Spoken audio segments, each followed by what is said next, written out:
السلام عليكم. شوفوا بالعربيه تعربت 99.99% ديال الناس اللي كندوي معاهم والناس اللي كيكتبوا لي كل شيء عنده امل واحد، انه يكون خطاب ملكي هو اللي غتعطى فيه الحلول.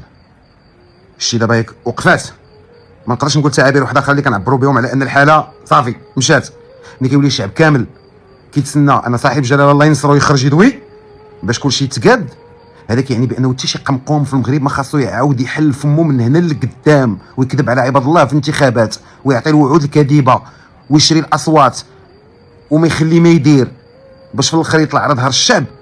ووقت الازمه ملي كنحتاجوا ناس اللي يخرجوا يتواصلوا يحضروا ما كنلقاو حتى شي حد. هو اصلا عندنا مشكل كبير ديال التواصل في المغرب، حتى واحد النوع ديال الناس. انا ما نقول لكمش سكتوا، انا نقول لكم قبل ما تهضروا عرفوا راسكم اش كتقولوا وقبل ما تحلوا شوفوا واش كتعرفوا تحلوا. واللي مشهور ولا معروف يا ما خدنا ولا بغى يدير شي ميساج ولا بغى يكتب شي حاجه يحيد الناس اللي كيخدموا في التواصل ولا يتشاور مع شي واحد بعقلو في عائلته، لان راه كتجي ديرها هكا كتصدق مهيج عباد الله. المطالب معروفه، الغلط كاين بزاف ديال الحوايج. راه بشحال بودكاست قلتها، راه باب كيتزاد في المدن المغربيه خاص بواحد جوج ثلاثه حتى 10. شوفوا شنو نايض دابا. هادشي ما تقولياش غير بسبب الاعتقالات، هذاك راه حاقد من شحال هادي وهز في قلبه وما كاينش اللي كيجي يطمئنو ولا يعطيه امل ولا يوجهه.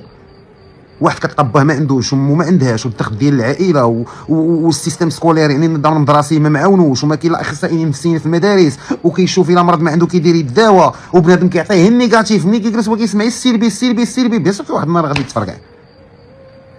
انا كاينلاش نتهموا الدراري دابا ديال الجيل زاد بانهم داروا شي حاجه اللي اجوا بها الصراع ولا حقا حيت نهار اثنين تدخلات الشرطه واخا كان غلط كبير ما كانش خاصهم يقيسوا حتى شي واحد، ولكن غير ما تقولياش بانه تدخلات الشرطه راه هادشي كامل غينوض.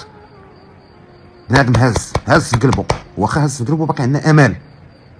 الامل الوحيد اللي كاين كلشي كيتسنى. شعبي العزيز واش غيتقال موراه؟ من غير هادشي حتى شي واحد هنا في المغرب ما عنده تاثير يقدر يقول به انا كنقول ولا كنطمئن ولا عندي كلمه ولا عندي مصداقيه مني انا وجبد. والله يدير لي فيها الخير.